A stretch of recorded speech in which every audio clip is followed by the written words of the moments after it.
क्या है नया डेटा प्रोटेक्शन बिल? आपके लिए ये बातें जानना बेहद जरूरी। नमस्कार, मैं हूँ साक्षी मिश्रा और आप देख रहे हैं ट्रिगर न्यूज। हमारे देश में टेक्नोलॉजी के बढ़ते इस्तेमाल और इसके दुरुपयोग को देखते हुए सरकार ने पर्सनल डेटा के प्रोटेक्शन को लेकर बड़ा कदम उठाया है। केंद्र सरकार ने पिछले बिल को वापस लेने के 3 महीने बाद एक नए संशोधित digital personal data protection bill 2022 का प्रस्ताव किया है। यह बिल डिजिटल की दुनिया में डेटा को सुरक्षित रखने के लिए लाया गया है। Digital personal data protection bill 2022 के मसौदे को पेश करते हुए सरकार ने शुक्रवार को प्रस्तावित प्रावधानों का उल्लंघन करने पर जुर्माने की राशि को बढ़ाकर 500 करोड़ रुपए की कर दी है।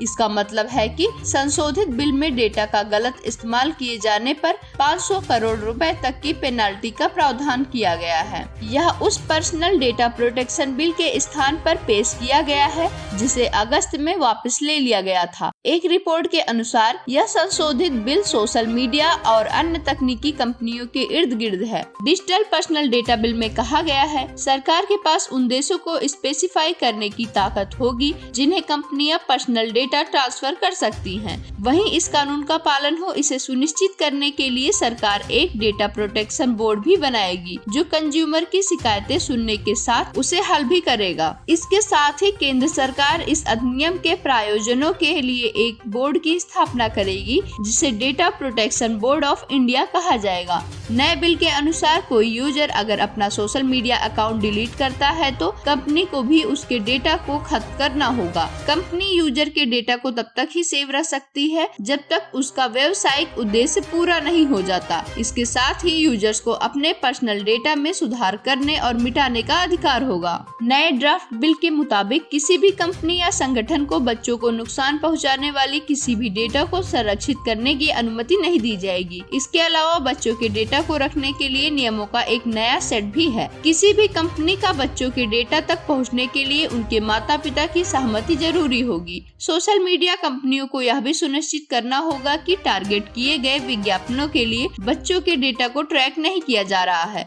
नए डिजिटल पर्सनल डेटा बिल में बायोमेट्रिक डेटा के मालिक का अपने डेटा पर पूरा अधिकार होगा। यहाँ तक कि अगर किसी कंपनी को अपने कर्मचारी की हाजिरी के लिए बायोमेट्रिक डेटा की जरूरत है तो भी उसे कर्मचारी के अनुमति या सहमति लेनी होगी। यह बिल हमारे देश के लिए इतना अहम इसलिए है क्योंकि भारत में अन्य देशों की तरह पर्सनल डेटा की सुरक्षा को लेकर कोई सख्त कानून नहीं है, जिसका फायदा डेटा एकत्रित करने वाली कंपनियों को मिलता है और वह बिना अपने यूजर के अनुमति लिए इस डेटा को इस्तेमाल दूसरे कामों के लिए करती हैं। डिजिटल व्यक्तिगत डेटा संरक्षण विधेयक 2022 यह सुनिश्चित करता है कि कोई भी व्यक्ति भारतीय संविधान की 8वीं अनुसूची में निर्दिष्ट भाषाओं में बुनियादी जानकारी तक पहुंचने में सक्षम होना चाहिए। इसके अलावा सभी व्यक्ति को पता होना चाहिए कि कौन सी कंपनी या संगठन उस यूजर का व्यक्तिगत डेटा एकत्र करना चाहती है और इसके पीछे उनका उद्देश्य क्या है। यूजर्स को डेटा फिड्यूसरी से सहमति वापस लेने का भी अधिकार है।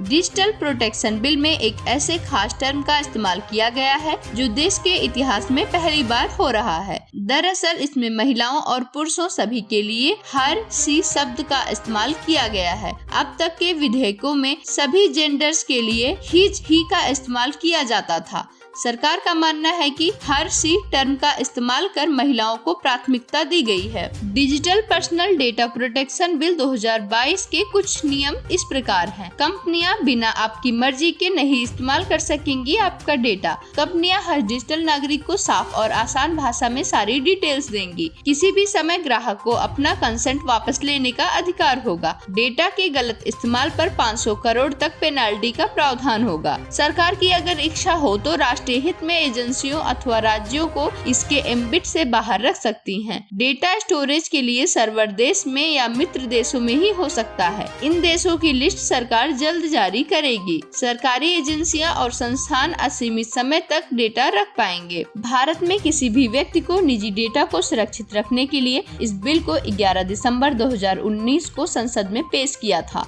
इस बिल के अनुसार कोई भी प्राइवेट या सरकारी कंपनी या संगठन बिना व्यक्ति के अनुमति के उसके डेटा का इस्तेमाल नहीं कर सकती।